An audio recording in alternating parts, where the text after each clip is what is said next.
High বন্ধুরা।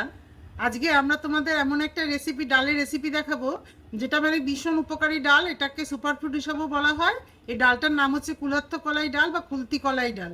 এটা তোমাদের উপকারিতা পরে বলছি। কাঁচা অবস্থায় এরকম থাকে, এটাকে ওভারনাইট ভিজিয়ে রেখে পরে 7-8টা সিটি দিয়ে সিদ্ধ করে নিতে হবে। আমি ডালটা সিদ্ধ করে নিয়েছি, এরকম ভাবে সিদ্ধ করে নিতে হবে যাতে নরম হয়ে যায়। আমি প্রথমে 2টো টমেটো কুচি করে নিয়েছি আর এই 4 টুকরো আদা, এটা পেস্ট করে নিচ্ছি মিক্সিতে। এই একটু ফোড়নে যে সাদা জিরে দিয়ে দিলাম, একটু তেজপাতা দিয়ে দিলাম, লাল লাল করে পেঁয়াজটাকে একটু ভেজে দিই। নুন দিয়ে সেদ্ধ করেছি, তাই অল্প একটু নুন দিয়ে দিই। রসুন কুচিটা দিয়ে দিই, রসুনের কাঁচা গন্ধ চলে গেছে। এবার টমেটো আর আদা বাটাটা দিয়ে দিলাম। টমেটো শিখলা, এটা এত নিউট্রিশিয়াস, মানে এটা এই ডালটা খেলে কিডনি স্টোন পর্যন্ত মানে চলে যায়। হ্যাঁ গো, তারপরে তোমার এত ফাইবার রয়েছে।